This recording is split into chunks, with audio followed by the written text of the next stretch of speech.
She took 10 blades for Vampire King's son, then woke to find 8 vampire men in black coats at her bed. From the outer walls, faint cries of distant creatures echoed. Somewhere in the city, a bell tolled once, then fell silent. Lyra moved through the empty streets with quiet determination. Her boots made no sound on the damp stones, and her cloak hugged her shoulders like a second skin. She had walked these paths many times before, but tonight felt different. Tonight, the weight of her purpose pressed harder than the cold or the hunger in her stomach. She paused at the edge of the market square, staring up at the palace of the Vampire King, its towers dark against the night sky. The city's human population kept their distance. Even the bravest merchants dared not wander here after sunset. Within those walls, the Vampire King's son, Kalen, waited. And she would retrieve 10 enchanted blades that had been stolen from him. The blades were no ordinary weapons. Forged centuries ago in a fire that had burned beneath the first moon, they carried power, power that could tip the balance of life and death. Many had tried to steal them, many had failed, and many had vanished without a trace. Lyra knew this. She had trained her entire life for this moment. Her hand rested on the hilt of the dagger at her waist. It was not one of the enchanted blades, but it had saved her life more than once. She closed her eyes and let the wind carry her focus, listening. The city seemed empty, but she knew better. The vampires were always watching, always waiting. A flicker of movement caught her eye. From the shadows of an alley, a figure slipped silently. Lyra's hand went instinctively to her dagger, but she did not move.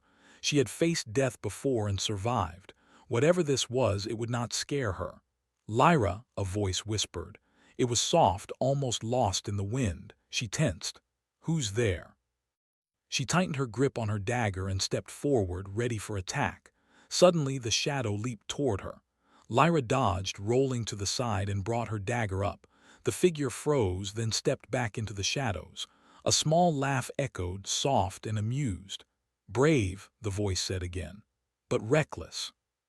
She could not see the figure clearly, but the presence was strong. "Show yourself," she demanded.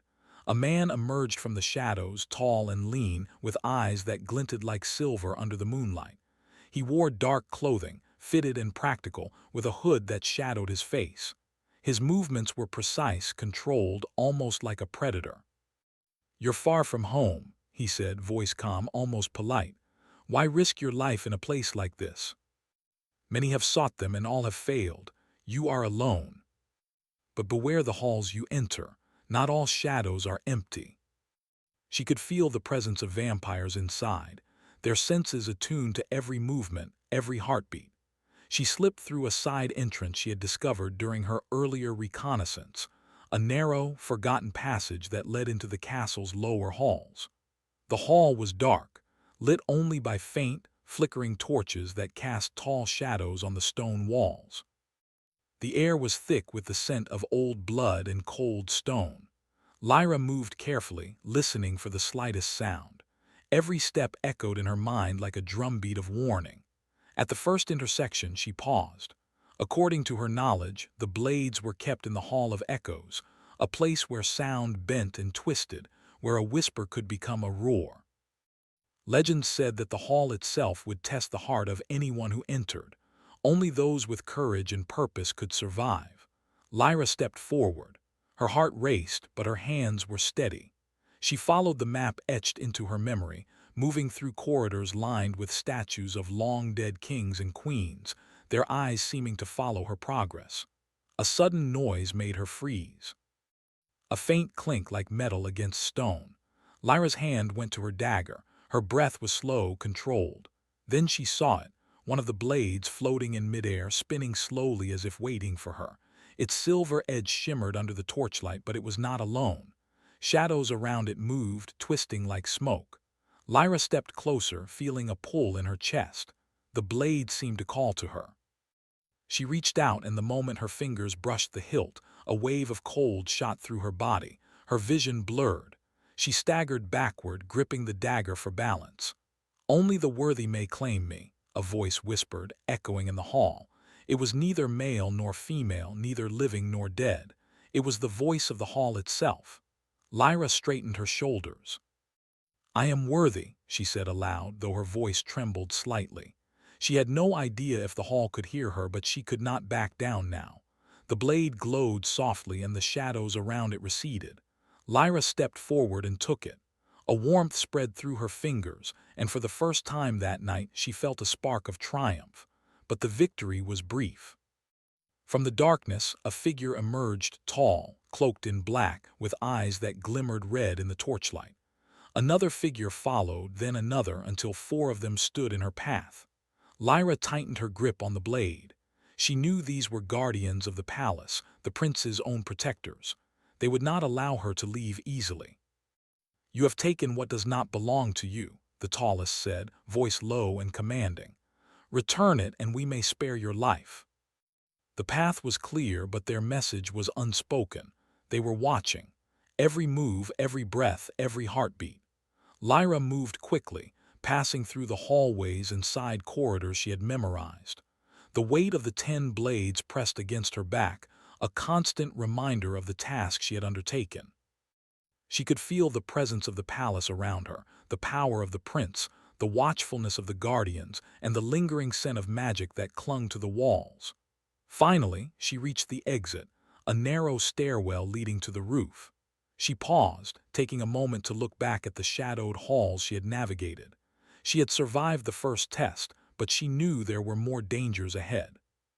The city, the palace, and the prince himself held secrets she had not yet uncovered.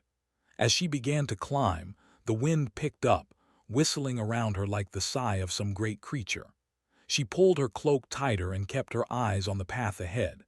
Every step brought her closer to the surface, closer to freedom, and closer to the prince whose fate now intertwined with hers. At the top of the stairwell, she emerged onto the roof. The moonlight fell upon her, silver and cold, illuminating the city below. She paused, catching her breath, and looked toward the horizon. The palace towers rose high above, dark and imposing, but the sky beyond promised hope. Lyra knew that she had only begun her journey. The blades were in her possession, but the prince's world was not forgiving. Shadows would follow, danger would rise, and the choices she made would shape the fate of both humans and vampires. And then she felt it, a presence behind her, quiet and undeniable. Turning, she saw 8 figures in black coats, standing silently at the edge of the roof. Their eyes glimmered in the moonlight, fixed on her, waiting. Lyra's heart skipped a beat. She had taken the 10 blades for Kaelin, the prince, yet now she faced 8 guardians who might not understand her intentions. She gripped her dagger tightly and prepared herself. From the darkness, a voice spoke, low, commanding, yet calm. "You have entered our world, human. And now you belong to it, whether you wish it or not." The journey had begun, and with it a bond that neither time nor shadow could easily break. Lyra's heart raced as the 8 figures in black coats stepped closer, silent and graceful, their eyes glowing faintly under the pale moonlight. They did not speak again, yet their presence carried an unspoken weight, like a storm hovering just out of reach. The city below remained asleep, unaware that the fate of their lives rested on the roof where Lyra now stood. She gripped the hilt of the dagger at her side, her fingers trembling slightly. This was no longer just about the blades she had retrieved. This was about surviving, about understanding the strange, dangerous world she had entered. Every instinct in her body screamed to run, but she knew that running was impossible. These guardians, as silent as shadows, would not allow it. One of them, taller than the rest and slightly forward from the group, tilted his head slightly. His red eyes gleamed with curiosity, but not hostility. Lyra took a cautious step backward, sensing that these men were not just ordinary vampires. They were the elite, the protectors of Kaelin himself. "You took the blades," the tall one said finally, his voice low and resonant, echoing slightly in the open night. "Do you understand what you hold? I mean no harm to your prince." The wind stilled, and from the shadows of the nearest tower he appeared. Kaelin. He moved with a grace that seemed unnatural, like a shadow flowing over stone. His eyes, sharp and piercing, scanned Lyra with intensity that made her chest tighten. His dark hair fell in soft waves over his forehead, and his cloak seemed to absorb the moonlight rather than reflect it. He did not speak immediately, only watched. "You," he said at last, his voice smooth, calm, but carrying the weight of command. "You have the blades. Many have tried, many have failed. You are different. The blades are more than weapons, they are keys. Keys to power, to life, and to death. And now, because of you, the balance has shifted. Perhaps you are braver than I thought, or foolish. It is difficult to tell with humans." The Guardians were not just protecting Kaelin. They were watching her, testing her, understanding if she could be trusted. "You are not like the others," Kaelin said quietly, almost to himself. "There is fire in you that I have not seen in centuries." She was not used to this, the intensity of a vampire prince's attention, the unspoken weight of his scrutiny. Kaelin stepped closer, his eyes never leaving hers. "Do you know why I am not angry?" he asked. "Why I do not strike you down, even though you entered my domain without permission? And few humans show me that. Fear is natural, it is instinct. But you move through my halls with purpose, with courage, and that is rare." "Then what do you want from me?" she asked finally, her voice steady, though her hands trembled slightly. Kaelin's lips curved into a faint smile. "To understand you, to see if your fire can survive in my world. You have crossed a line, Lyra. You entered a world of shadows, of danger, and of power you cannot yet comprehend. And now you belong to it, whether you wish it or not. I understand. And then we will speak more of the blades, of the dangers you have brought upon us, and of your role in what comes next." A large window overlooked the city, and the faint moonlight spilled across the floor. A small bed lay in one corner, and a table held food and water. Lyra realized that, despite the danger, Kaelin had prepared for her arrival. "You will remain here tonight," Kaelin said, his voice softening slightly. "Do not leave. The Guardians are outside, watching. No one will harm you, as long as you respect the boundaries of this place." The room was quiet, the only sounds the faint rustle of the Guardians outside and the distant hum of the city below.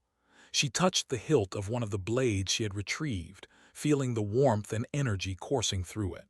Her thoughts drifted to Kaelin. There was something about him, something beyond power and danger, that drew her in.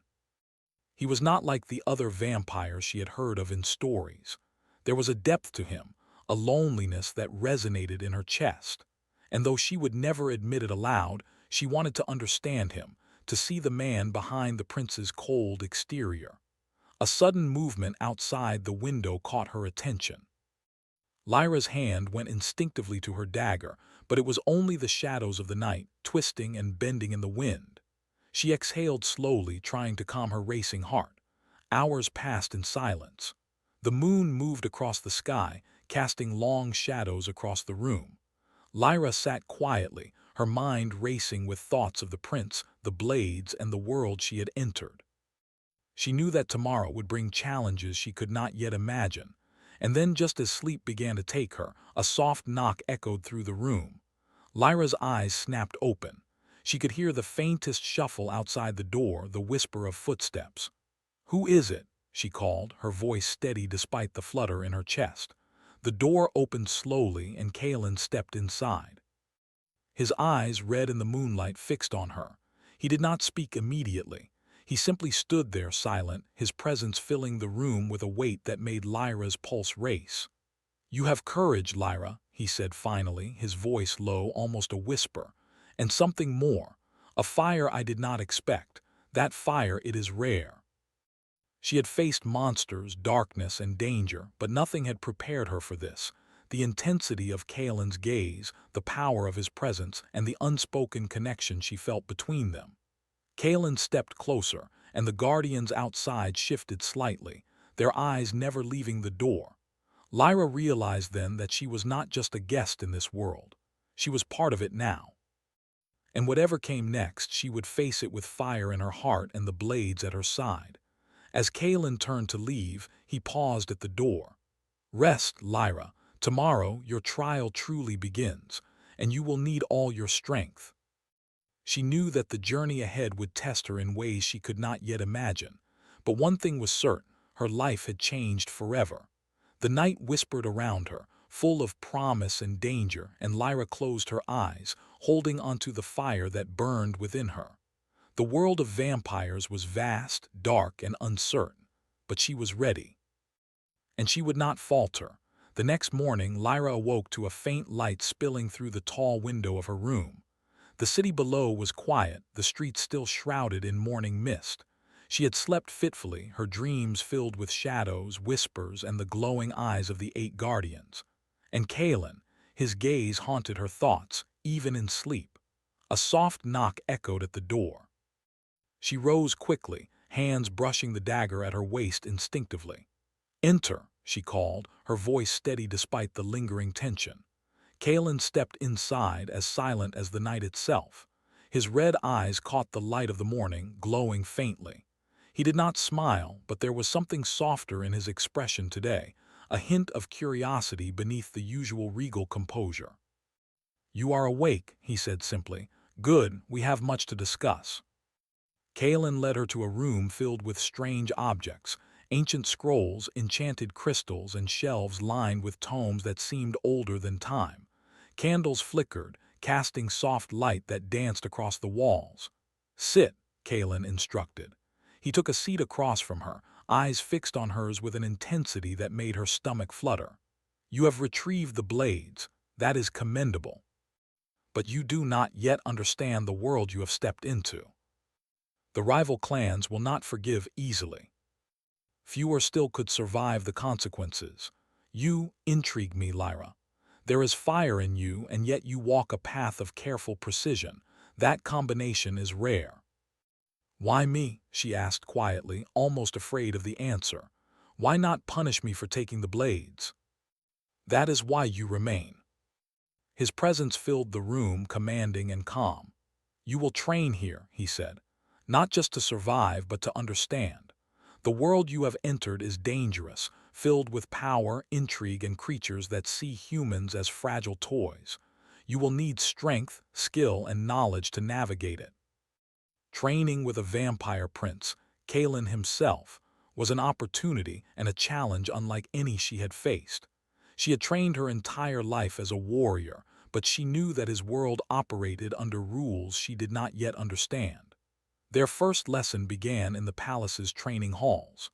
Lyra had expected weapons practice, but Kalen's methods were unusual. He moved with fluid grace, demonstrating techniques that were impossible for a human to replicate fully. He corrected her stance, adjusted her movements, and pushed her to anticipate attacks she could not yet see.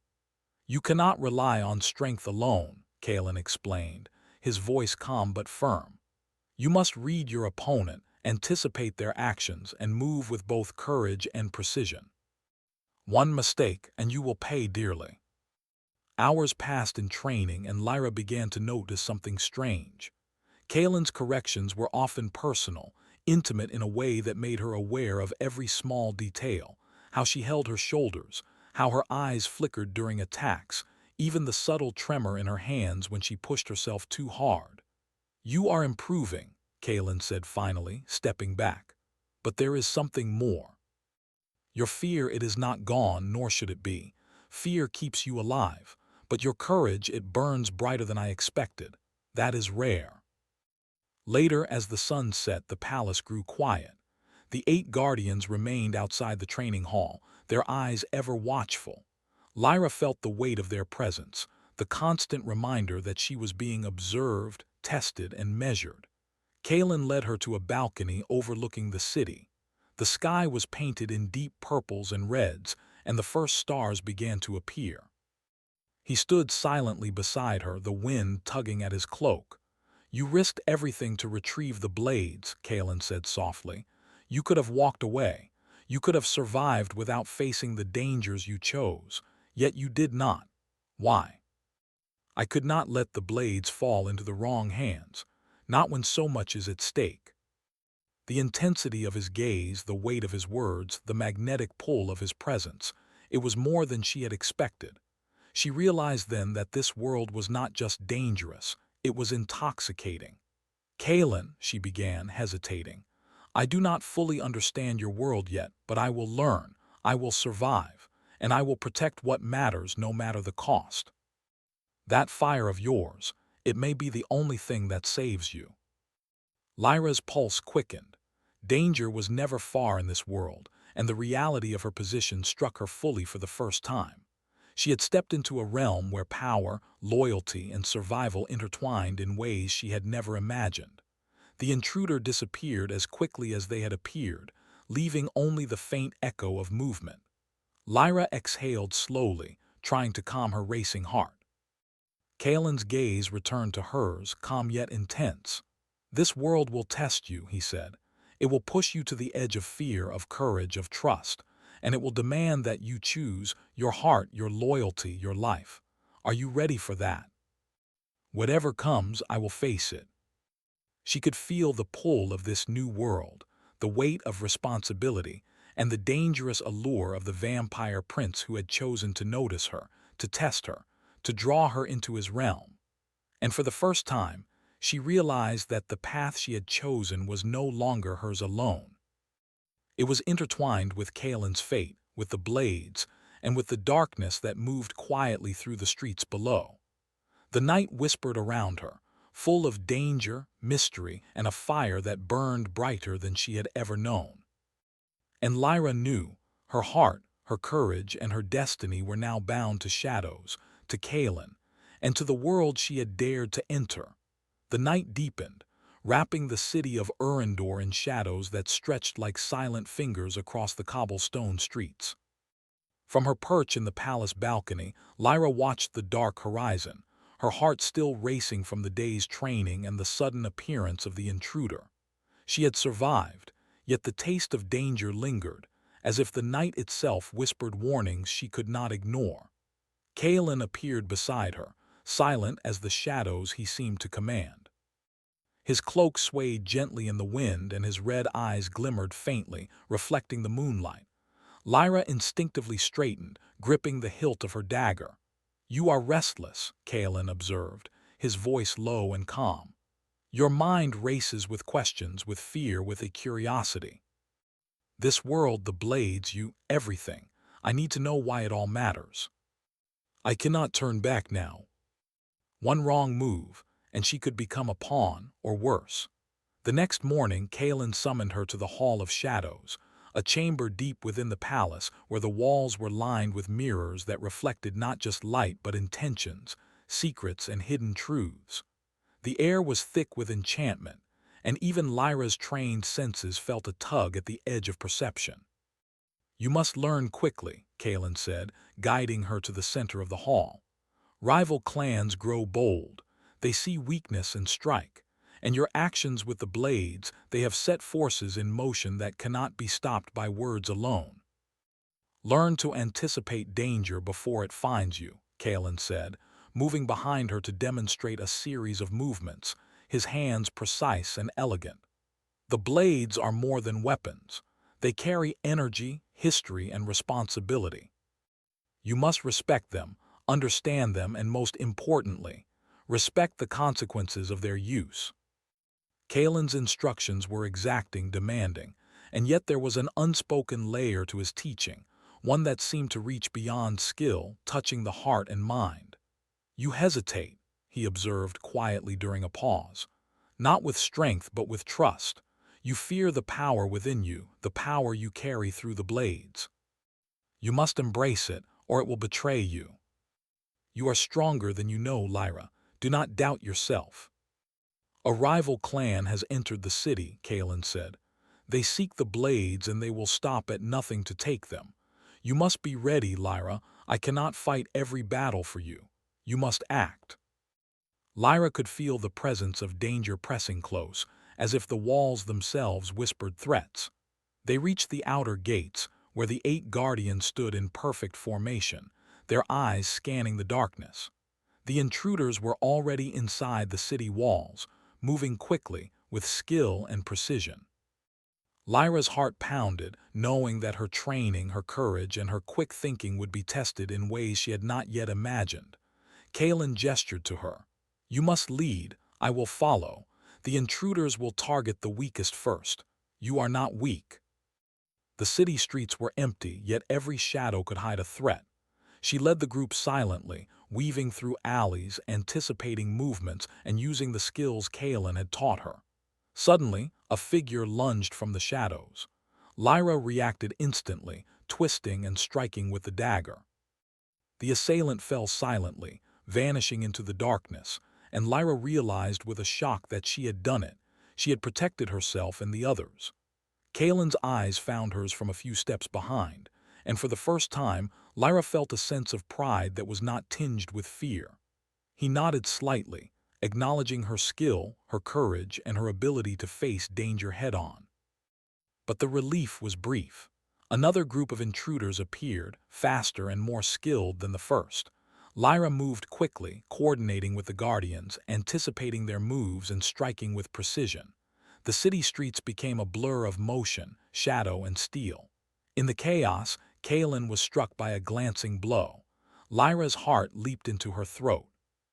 Without thinking, she moved between him and the attackers, her body a shield, her dagger ready.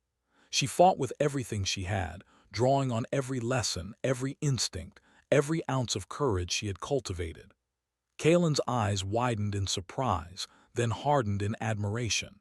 He had not expected a human to act with such skill and bravery, to protect him even at risk to her own life. And in that moment, something shifted, an unspoken bond forged in the fire of battle stronger than words.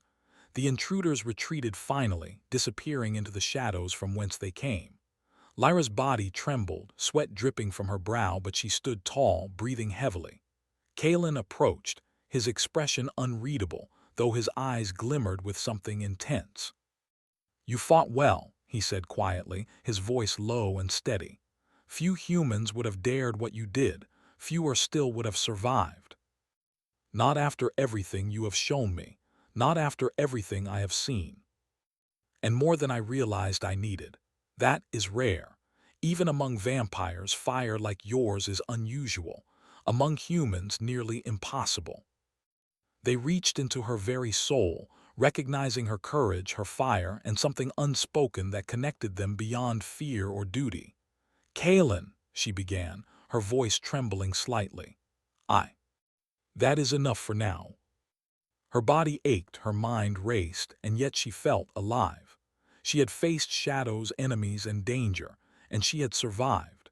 And she had done so not alone, but alongside Kalen, whose presence had become both a challenge and a comfort she could not yet fully understand. Before sleep claimed her, Lyra touched the hilt of one of the blades.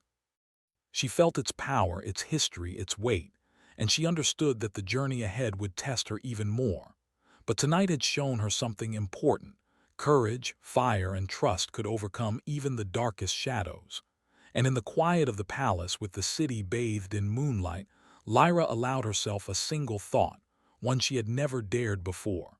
She was not afraid. And she would not falter. The night whispered around her, promising trials, danger, and a bond that would grow stronger with every shadow faced. The city of Urendor lay silent under the cloak of night, yet the silence was deceptive. Shadows moved where none should be, and the air thrummed with tension. Lyra stood at the edge of the palace balcony, her grip tight on the hilt of the dagger at her waist. The 10 blades she had retrieved gleamed faintly at her side, each one a reminder of the peril she had faced and the promise she had made. Kalen appeared silently behind her, as if he had always been part of the shadows themselves. His red eyes scanned the horizon, piercing the darkness for signs of threat. The 8 guardians flanked them, unmoving, their vigilance absolute. "Tonight," Kalen said quietly, "the rival clans have gathered. They seek to take the blades and challenge my rule, and you, Lyra, will be at the center of it all." Her body ached from training, her mind was weary from the recent battle, yet her determination burned brighter than ever. She had survived the shadows before, and she would survive them again. Kalen studied her closely, a mixture of admiration and concern in his gaze. You are brave, he said, but courage alone will not suffice. You must trust your instincts, trust your strength, and trust me. The first signs of the rival clans appeared as shadows slipping through the streets below. Lyra's eyes sharpened. Every movement, every sound was amplified in the night. The intruders were fast, coordinated, and skilled, but Lyra was faster. She moved with precision, weaving between the guardians, anticipating threats before they fully emerged. Kaelin's voice called softly, guiding her. Left. There now. Lyra's dagger met his weapon with a clash of steel, sparks flying. The force of the strike sent a shiver up her arms, but she held firm, her body guided by instinct and training. You are brave, the figure hissed, but bravery alone will not save you. Together they fought, their movements synchronized in a way that felt almost natural, as if their spirits were entwined in the rhythm of battle. Every strike they made was precise, every block calculated. They were a force that the intruders had not anticipated. The battle raged through the streets of Urindor, shadows and steel clashing beneath the moonlight. The 8 guardians moved seamlessly, protecting key points, intercepting attackers, and ensuring the safety of the blades. Lyra's courage was tested with every step, every swing, every heartbeat. She realized fully now that her fire, the determination that had driven her from the beginning, was stronger than any fear, stronger than any enemy. At one moment, Kaelin was struck by a blade, a glancing blow that sent him staggering. Lyra reacted instantly, moving between him and the intruder. Her dagger met theirs with a spark of defiance, and she felt the strength of her resolve solidify in that instant. You cannot fall, she whispered, more to herself than to him. Not now. Not ever. Lyra's dagger met his weapon with a clash that echoed through the streets. She pivoted, struck, and deflected, her movements precise, her focus unwavering. Kaelin joined her side, and together they forced the enemy backward, step by step, until the leader finally retreated, disappearing into the shadows with a hiss of frustration. Breathing heavily, Lyra turned to Kaelin. Is it over? She asked, her voice trembling with exhaustion and relief. Kaelin's eyes scanned the horizon, still alert. For now, he said quietly, but the danger will return. There are always those who seek power, who will test the strength of the blades and the bond between us. The blades were more than weapons. They were a symbol, a responsibility, and a force that could shape the future of both humans and vampires. And she, Lyra, had chosen to protect them, to stand in the shadows, and to face whatever danger came next. As the first light of dawn began to creep over the city, Kaelin led her back to the palace. The streets were quiet now, the shadows receding, but Lyra knew that peace was temporary. The rival clans would regroup, the dangers would return, and her courage would continue to be tested. Inside the palace, Kaelin guided her to the same room she had stayed in before. The 8 guardians remained outside, vigilant and silent. Kaelin turned to her, his expression softer now, almost human in its tenderness. You have done more than I expected, he said. You have proven courage, skill, and loyalty beyond measure. You have faced death and danger, and you have stood firm. That is rare. I would do it again. Their bond, forged in fire and danger, had become something unbreakable. They stood in silence for a moment, the weight of their shared experience heavy in the air. Then Kaelin spoke again, his voice low and steady. Lyra, you are no longer just a human in my world. You are part of it, part of me, and together we will face whatever darkness comes. She had entered this world alone, with nothing but courage and determination. Now she stood beside Kaelin, bound by trust, fire, and the shared knowledge that they could face any danger together. I will not falter, she said quietly, her voice steady. Whatever comes, I will stand with you. And it will continue to guide us in the days ahead. As Lyra settled onto the bed, finally allowing herself to rest, she reflected on the journey that had brought her here, the blades she had risked everything to retrieve, the shadows she had faced, the trust she had earned, and the bond that had grown between her and Kaelin. She had entered a world of danger, magic, and power. She had faced enemies who would have destroyed her without hesitation. And she had survived. Not just survived, but thrived. And now, as she closed her eyes, she understood something profound. Courage was not just the absence of fear. It was the willingness to stand, to fight, and to trust in the fire that burned within. Kalen watched her for a moment, standing silently by the window, his gaze protective and admiring. He had seen many warriors, many humans, but none like Lyra. She was fire, courage, and heart, elements that had not only survived the shadows but had illuminated them. "Rest, Lyra," he whispered softly. "Tomorrow the world may challenge us again, but tonight you have earned peace." The blades rested safely by her side, the guardian stood watch, and Kaelin, silent, powerful, and vigilant, remained by her side. For the first time since entering this world, she felt truly alive. She had faced shadows, embraced danger, and discovered a strength within herself that she had never known. And in doing so, she had earned not only survival but trust, respect, and a bond that transcended fear. The night whispered around them, fading into the first light of dawn, full of promise, courage, and the enduring fire of destiny. And Lyra knew, whatever shadows came next, she would face them, not alone, but with Kaelin by her side and the fire of her heart guiding the way. The world of vampires, blades, and shadows had tested her, and she had emerged unbroken, stronger than ever, and ready for the challenges yet to come.